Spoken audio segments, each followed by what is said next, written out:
Hello friends, welcome to Meghashree's kitchen. ಇವತ್ತಿನ special ತುಂಬಾ ಆರೋಗ್ಯಕರವಾದ ಮೊಳಕೆ ಹುರುಳಿ ಕಾಳಿನ ಸಾಂಬಾರ್ ಯಾವ ರೀತಿ ಮಾಡೋದು ಅಂತಂದ್ಬಿಟ್ಟು ತೋರಿಸ್ಕೊಡ್ತಾ ಇದ್ದೀನಿ. ಬಿಸಿ ಬಿಸಿ ಆಗಿರುವಂತಹ ಮುದ್ದೆ ಹಾಗೆಯೇ ರೈಸ್ಗೆ ಕಾಂಬಿನೇಷನ್ನು ಸೂಪರ್ ಆಗಿರುತ್ತೆ. ಖಂಡಿತ ಈ ವಿಧಾನದಲ್ಲಿ ಟ್ರೈ ಮಾಡಿ ನೋಡಿ, ತುಂಬ ಟೇಸ್ಟಿಯಾಗಿ ಬರುತ್ತೆ. ಮುದ್ದೆ ರೈಸ್ಗಂತಲೇ ಅಲ್ಲ, ಚಪಾತಿ, ದೋಸೆ, ಪೂರಿ ಎಲ್ಲದಕ್ಕೂ ಸಹ ಕಾಂಬಿನೇಷನ್ನು ಸೂಪರ್ ಆಗಿರುತ್ತೆ. ಸೊ ಬನ್ನಿ, ಇವಾಗ ಲೇಟ್ ಮಾಡ್ದಿರಾ ಈ ಮೊಳಕೆ ಹುರುಳಿ ಕಾಳಿನ ಸಾಂಬಾರ್ ಯಾವ ರೀತಿ ಮಾಡೋದು ಅಂತಂದ್ಬಿಟ್ಟು ನೋಡೋಣ. ಈ ಸಾಂಬಾರ್ ಮಾಡೋದಕ್ಕೆ ಮೊದಲು ಈ ರೀತಿಯಾಗಿ ಮೊಳಕೆ ಹುರುಳಿ ಕಾಳನ್ನು ರೆಡಿ ಮಾಡಿಟ್ಕೋಬೇಕು. ಸೊ ಹಾಗಾಗಿ ನಾನು ಇಲ್ಲೊಂದು ಬೌಲಲ್ಗೆ 1 ಕಪ್ ಅಂದರೆ 200ಇಂದ 250 ಗ್ರಾಮ್ ಆಗುವಷ್ಟು ಹುರುಳಿ ಕಾಳು ತಗೊತಾ ಇದ್ದೀನಿ. ಸೊ ಈ ರೀತಿಯಾಗಿ ಬರೀ ಹುರುಳಿ ಕಾಳು ಬದಲಾಗಿ ನೀವು ಇದರಲ್ಲಿ ಇನ್ನೂ ಕಡಲೆ, ಬಟಾಣಿ, ಅಲಸಂದಿ ಎಲ್ಲ ತರಹದ ಕಾಳು ಸಹ ಹಾಕಿ ಮಾಡ್ಕೋಬೋದು. ಬಟ್ ನಾನು ಇವತ್ತಿನ ವಿಡಿಯೋ ಮೂಲಕ ಬರೀ ಹುರುಳಿ ಕಾಳಲ್ಲಿ ತೋರಿಸ್ಕೊಡ್ತಾ ಇದ್ದೀನಿ. ಈಗ ಈ ಹುರುಳಿ ಕಾಳು ಮುಳುಗೋಷ್ಟು ನೀರನ್ನು ಸೇರಿಸ್ಕೊಂಡು 1-2 ರಿಂದ 3 ಸಲ ವಾಶ್ ಮಾಡ್ಕೋಬೇಕು. ವಾಶ್ ಮಾಡ್ಕೊಂಡಿದ್ದಾದಮೇಲೆ ಈ ಹುರುಳಿ ಕಾಳು ಮುಳುಗೋಷ್ಟು ನೀರನ್ನು ಸೇರಿಸ್ಕೊಂಡು ಲಿಡ್ನ ಕ್ಲೋಸ್ ಮಾಡಿಬಿಟ್ಟು ಒಂದು 12 ರಿಂದ 15 ಗಂಟೆ ಈ ಹುರುಳಿ ಕಾಳನ್ನು ನೆನೆಸ್ಕೋಬೇಕು. ಸೊ ಆ ರೀತಿಯಾಗಿ ನೆನೆಸ್ಕೊಳ್ಳೋದ್ರಿಂದ ನಮಗೆ ಮೊಳಕೆ ಅನ್ನೋದು ತುಂಬ ಬೇಗ ಬರುತ್ತೆ. ಎಷ್ಟು ನೆಂದರೆ ಅಷ್ಟೊಂದು ಪರ್ಫೆಕ್ಟಾಗಿ ಮೊಳಕೆ ಅನ್ನೋದು ಬರುತ್ತೆ. ಸೊ ಈಗ ಇಲ್ಲಿ ಒಂದು 15 ಗಂಟೆ ಆದಮೇಲೆ ನಿಮಗೆ ನೋಡಿ ಹುರುಳಿ ಕಾಳನ್ನು ತೋರಿಸ್ತಾ ಇದ್ದೀನಿ, ಪರ್ಫೆಕ್ಟಾಗಿ ನೆಂದಿದೆ. ಸೊ ಈ ರೀತಿಯಾಗಿ ಹುರುಳಿ ಕಾಳನ್ನು ನೆನೆಸ್ಕೊಂಡಿದ್ದಾದಮೇಲೆ ಇದರಲ್ಲಿರುವಂಥ ನೀರನ್ನು ಇಮ್ಮಿಡಿಯೇಟಾಗಿ ಸಪ್ರೇಟ್ ಮಾಡ್ಕೊಂಡ್ಬಿಡ್ಬೇಕು. ಸೊ ನೋಡಿ, ಈ ರೀತಿಯಾಗಿ ಒಂದು ಬೌಲಲ್ಗೆ ಸ್ಟ್ರೈನರ್ನ ಇಟ್ಕೊಂಡು ಈ ರೀತಿ ಹುರುಳಿ ಕಾಳನ್ನು ಸಪ್ರೇಟ್ ಮಾಡ್ಕೊಂಬಿಡಿ, ನೀರು ಹಾಗೆ ಹುರುಳಿ ಕಾಳನ್ನು. ಸೊ ಸಪ್ರೇಟ್ ಮಾಡ್ಕೊಂಡಿದ್ದಾದಮೇಲೆ ಒಂದು ಬೌಲಲ್ಗೆ ಈ ರೀತಿಯಾಗಿ ಕಾಟನ್ ಕ್ಲಾತ್ನ ಹಾಕ್ಕೊಂಡು ಇದರಲ್ಲಿಗೆ ಹುರುಳಿ ಕಾಳನ್ನು ತಗೋಬೇಕು, ನೆನೆಸಿರುವಂಥದ್ದು. ಸೊ ಈ ರೀತಿ ತಗೊಂಡಿದ್ದಾದಮೇಲೆ ಸುತ್ತಲೂ ಈ ರೀತಿಯಾಗಿ ಸೀಲ್ ಮಾಡ್ಕೊಬಿಡ್ಬೇಕು. ಸೀಲ್ ಮಾಡ್ಕೊಂಡಿದ್ದಾದಮೇಲೆ ನೋಡಿ ಈ ರೀತಿಯಾಗಿ ಟೈಟಾಗಿ ಗಂಟು ಹಾಕ್ಕೊಂಡ್ಬಿಡ್ಬೇಕು ಕ್ಲಾತ್ನ. ಸೊ ಈ ರೀತಿಯಾಗಿ ಗಂಟು ಹಾಕ್ಕೊಂಡಿದ್ದಾದಮೇಲೆ ಇದನ್ನು ರಿವರ್ಸ್ಗೆ ಈ ರೀತಿ ಟರ್ನ್ ಮಾಡಿಕೊಂಡು ನಾವು ಈ ಲಿಡ್ನ ಕ್ಲೋಸ್ ಮಾಡಿಬಿಟ್ಟು ಸೊ ಇದನ್ನು ಒಂದು 24 ರಿಂದ 25 ಗಂಟೆ ಹಾಗೆ ಬಿಟ್ಬಿಡಬೇಕು. ಆವಾಗ ನಮಗಿಲ್ಲಿ ಪರ್ಫೆಕ್ಟಾಗಿ ಮೊಳಕೆ ಅನ್ನೋದು ಬಂದಿರುತ್ತೆ. ಸೊ ನೋಡಿ, ನಾನು ನಿಮಗಿಲ್ಲಿ ಒಂದು 25 ಗಂಟೆ ಆದಮೇಲೆ ನಿಮಗೆ ತೋರಿಸ್ತಾ ಇದ್ದೀನಿ. ಸೊ ಈ ರೀತಿಯಾಗಿ ನಾವು ಕಟ್ಟಿಟ್ಕೊಂಡಿದ್ರಲ್ವ, ಸೊ ಅದನ್ನು ಬಿಚ್ಕೊಬಿಡ್ಬೇಕು. ಬಿಚ್ಚಾದಮೇಲೆ ನಿಮಗೆ ಮೊಳಕೆ ಅನ್ನೋದು ನೋಡಿ ಎಷ್ಟೊಂದು ಪರ್ಫೆಕ್ಟಾಗಿ ಬಂದಿದೆಯೋ ಅಂತಂದ್ಬಿಟ್ಟು. ಸೊ ನನಗಿಲ್ಲಿ ಮೊಳಕೆ ಅನ್ನೋದು ಇಷ್ಟ ಆದರೆ ಸಾಕು. ಸೊ ಹಾಗಾಗಿ ನಾನೀಗೆ ಸಾಂಬಾರು ಮಾಡ್ಕೊತೀನಿ. ನಿಮ್ಗಿನ್ನೂ ಸ್ವಲ್ಪ ಉದ್ದುದ್ವಾಗಿ ಮೊಳಕೆ ಬೇಕು ಅನ್ನೋದಾದರೆ ಇನ್ನೂ 1-2 ರಿಂದ 3 ಗಂಟೆ ಬಿಟ್ಟರೆ ಸಾಕು. ಮೊಳಕೆ ಅನ್ನೋದು ಇನ್ನೂ ಸ್ವಲ್ಪ ಉದ್ದುದ್ದ ಬರುತ್ತೆ, ನನಗಿಷ್ಟೇ ಸಾಕು. ಸೊ ನೋಡಿ, ಈ ರೀತಿಯಾಗಿ ಮೊಳಕೆನ ರೆಡಿ ಮಾಡ್ಕೊಂಡಿದ್ದಾದಮೇಲೆ ಒಂದು ಬೌಲಲ್ಗೆ ತೆಗೆದು ಪಕ್ಕಕ್ಕೆ ಇಟ್ಕೊಳ್ಳಿ. ಅಷ್ಟೇ, ನಮ್ಗೆ ಸಾಂಬಾರ್ಗೆ ಬೇಕಾಗಿರುವಂಥದ್ದು ಮೊಳಕೆ ಹುರುಳಿ ಕಾಳು ಅನ್ನೋದು ರೆಡಿಯಾಗಿರುತ್ತೆ. ಸೊ ಈ ರೀತಿಯಾಗಿ ಮೊದಲು ಹುರುಳಿ ಕಾಳನ್ನು ರೆಡಿ ಮಾಡ್ಕೊಂಡಿದ್ದಾದಮೇಲೆ ಪಕ್ಕಕ್ಕೆ ಇಟ್ಕೊಂಡು ಈಗ ಇದಕ್ಕೆ ಬೇಕಾಗಿರುವಂಥದ್ದು ಮಸಾಲೆ ರೆಡಿ ಮಾಡ್ಕೋಬೇಕು.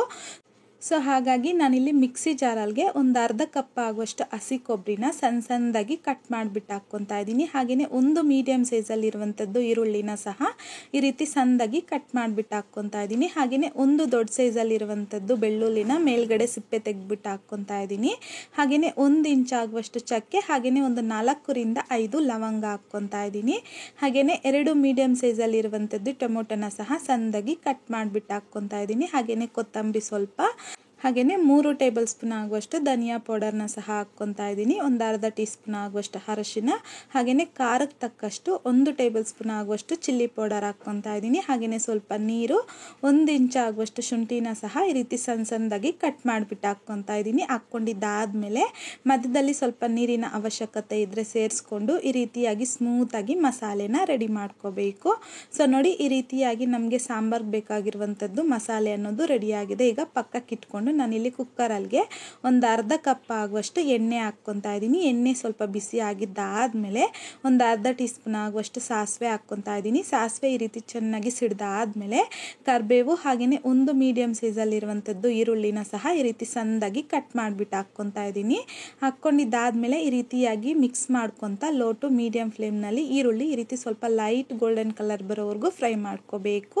ಸೊ ಫ್ರೈ ಮಾಡ್ಕೊಂಡಿದ್ದಾದಮೇಲೆ ಇದ್ರಲ್ಗೆ ನಾವು ಮೊಳಕೆ ಹುರುಳಿ ಕಾಳು ರೆಡಿ ಮಾಡಿ ಇಟ್ಕೊಂಡಿದ್ರಲ್ವ, ಸೊ ಅದನ್ನು ಹಾಕ್ಕೊತಾ ಇದ್ದೀನಿ. ಹಾಕ್ಕೊಂಡಿದ್ದಾದಮೇಲೆ ಇದ್ರ ಜೊತೆಯಲ್ಲಿ ನಾನಿಲ್ಲಿ 2 ಮೀಡಿಯಮ್ ಸೈಜಲ್ಲಿರುವಂಥದ್ದು ಆಲೂಗಡ್ಡೆನ ಮೇಲ್ಗಡೆ ಸಿಪ್ಪೆ ತೆಗೆದು ಸಣ್ಣದಾಗಿ ಕಟ್ ಮಾಡಿಕೊಂಡು ವಾಶ್ ಮಾಡಿಬಿಟ್ಟು ಹಾಕ್ಕೊತಾ ಇದ್ದೀನಿ. ಹಾಗೆಯೇ 2 ಮೀಡಿಯಮ್ ಸೈಜಲ್ಲಿರುವಂಥದ್ದು ಬದನೆಕಾಯಿನ ಸಹ ಕಟ್ ಮಾಡಿಬಿಟ್ಟು ವಾಶ್ ಮಾಡಿಬಿಟ್ಟು ಹಾಕ್ಕೊತಾ ಇದ್ದೀನಿ. ಹಾಗೆಯೇ ರುಚಿಗೆ ತಕ್ಕಷ್ಟು ಕಲ್ಲುಪ್ಪನ್ನು ಸಹ ಸೇರಿಸ್ಕೊಂಡು ಮೀಡಿಯಮ್ ಫ್ಲೇಮ್ನಲ್ಲಿ ಈ ರೀತಿ ಮಿಕ್ಸ್ ಮಾಡ್ಕೊತಾ ಲೈಟಾಗಿ ಒಂದು 3 ರಿಂದ 4 ನಿಮಿಷ ಚೆನ್ನಾಗಿ ಹುರುಳಿ ಕಾಳನ್ನು ಎಣ್ಣೆಯಲ್ಲಿ ಫ್ರೈ ಮಾಡ್ಕೋಬೇಕು. ಆವಾಗಲೇ ನಮಗೆ ಸಾಂಬಾರ್ ಟೇಸ್ಟ್ ಅನ್ನೋದು ತುಂಬ ಚೆನ್ನಾಗಿ ಬರುತ್ತೆ. ಸೊ ಈಗ ಮಸಾಲೆ ಗ್ರೈಂಡ್ ಮಾಡಿ ಇಟ್ಕೊಂಡಿದ್ರಲ್ವ, ಸೊ ಆ ಮಸಾಲೆನ ಸಹ ಹಾಕ್ಕೊಂಡು ಈ ರೀತಿಯಾಗಿ ಚೆನ್ನಾಗಿ ಮಿಕ್ಸ್ ಮಾಡ್ಕೊಳ್ಳಿ. ಒಂದ್ಸಲ ಮಿಕ್ಸ್ ಮಾಡ್ಕೊಂಡಿದ್ದಾದಮೇಲೆ ಮೀಡಿಯಂ ಫ್ಲೇಮ್ನಲ್ಲಿ ಒಂದು 4 ರಿಂದ 5 ನಿಮಿಷ ಚೆನ್ನಾಗಿ ಫ್ರೈ ಮಾಡ್ಕೋಬೇಕು. ಸೊ ನೋಡಿ, ಈ ರೀತಿಯಾಗಿ ಒಂದು 4 ನಿಮಿಷ ಆದಮೇಲೆ ಒಂದ್ಸಲ ಚೆನ್ನಾಗಿ ಮಿಕ್ಸ್ ಮಾಡ್ಕೊಳ್ಳಿ. ಸೊ ಜಾಸ್ತಿ ಫೋರ್ಸ್ ಕೊಟ್ಟು ಮಿಕ್ಸ್ ಮಾಡ್ಕೊಳ್ಳೋದಕ್ಕೆ ಹೋಗಬೇಡಿ. ಲೈಟಾಗಿ ಮಿಕ್ಸ್ ಮಾಡ್ಕೊಂಡಿದ್ದಾದಮೇಲೆ ಇದರಲ್ಲಿಗೆ ನಮಗೆ ಸಾಂಬಾರ್ ಗ್ರೇವಿ ಕನ್ಸಿಸ್ಟೆನ್ಸಿ ನೋಡಿಕೊಂಡು ನೀರನ್ನು ಅಡ್ಜಸ್ಟ್ ಮಾಡ್ಕೋಬೋದು. ಸೊ ನನಗಿಲ್ಲಿ ಸ್ವಲ್ಪ ಗಟ್ಟಿಯಾಗಿ ಬೇಕಾಗಿರೋದ್ರಿಂದ ಜಸ್ಟ್ ನಾನಿಲ್ಲಿ 1 ಲೀಟರ್ ಆಗುವಷ್ಟು ನೀರನ್ನು ಹಾಕಿ ಮಿಕ್ಸ್ ಮಾಡ್ಕೊತಾ ಇದ್ದೀನಿ.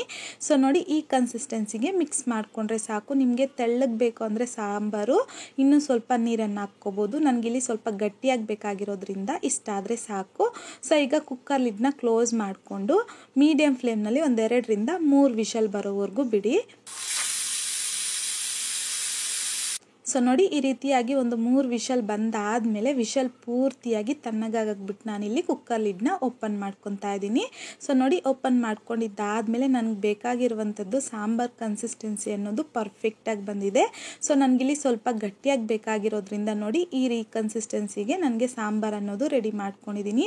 ನಿಮ್ಗೆ ಇನ್ನೂ ಸ್ವಲ್ಪ ತೆಳ್ಳಗೆ ಬೇಕು ಅಂತಂದರೆ ಸಾಂಬಾರ್ ಈ ಟೈಮಲ್ಲಿ ನೀವು ಬೇಕು ಅಂತಂದರೆ ಸ್ವಲ್ಪ ಬಿಸಿ ನೀರನ್ನು ಹಾಕಿ ಕುದಿಸ್ಕೋಬೋದು. ಇಲ್ಲಾಂತಂದರೆ ನಾವು ಸ್ಟಾರ್ಟಿಂಗಲ್ಲೇ ಕುಕ್ಕರ್ಗೆ ನೀರು ಹಾಕಿ ಮಿಕ್ಸ್ ಮಾಡಿ ಇಕ್ತಿರಲ್ವ, ಸೊ ಆ ಟೈಮಲ್ಲೂ ಸಹ ನೀವು ನೀರು ಹಾಕಿ ಇಕ್ಕೊಂಡ್ರೆ ಪರ್ಫೆಕ್ಟಾಗಿ ನಮಗಿಲ್ಲಿ ಸಾಂಬಾರ್ ಅನ್ನೋದು ರೆಡಿ ಆಗೋಗುತ್ತೆ ಅಷ್ಟೇ. ಸೊ ಈ ರೀತಿಯಾಗಿ ಸಾಂಬಾರ್ ರೆಡಿ ಮಾಡ್ಕೊಂಡಿದ್ದಾದಮೇಲೆ ಈ ರೀತಿ ಬಿಸಿ ಬಿಸಿ ಆಗಿರುವಂತಹ ರಾಗಿ ಮುದ್ದೆ ಹಾಗೆಯೇ ರೈಸ್ ಜೊತೆಗೆ ಈ ಮೊಳಕೆ ಹುರುಳಿಕಾಳನ್ನ ಸರ್ವ್ ಮಾಡ್ಕೊಳ್ಳಿ. ಕಾಂಬಿನೇಷನ್ನು ಸೂಪರ್ ಆಗಿರುತ್ತೆ ಖಂಡಿತ. ಈ ವಿಧಾನದಲ್ಲಿ ನೀವು ಟ್ರೈ ಮಾಡಿ ನೋಡಿ. ಟ್ರೈ ಮಾಡಿದ್ದಾದಮೇಲೆ ನಿಮಗೂ ಸಹ ಟೇಸ್ಟ್ ಹೇಗೆ ಬಂತಂದ್ಬಿಟ್ಟು ಮರೀದೆ ಕಾಮೆಂಟ್ ಬಾಕ್ಸಲ್ಲಿ ಕಮೆಂಟ್ ಮಾಡಿ, ಲೈಕ್ ಮಾಡಿ, ಶೇರ್ ಮಾಡಿ. ಮತ್ತಷ್ಟು ಈಸಿ ಆ್ಯಂಡ್ ಸಿಂಪಲ್ ಕ್ವಿಕ್ ರೆಸಿಪೀಸ್ಗೋಸ್ಕರ ದಯವಿಟ್ಟು ನೀವಿನ್ನೂ ನಮ್ಮ ಚಾನಲ್ನ ಸಬ್ಸ್ಕ್ರೈಬ್ ಮಾಡಿಲ್ಲ ಅಂತಂದರೆ ಸಬ್ಸ್ಕ್ರೈಬ್ ಮಾಡಿ.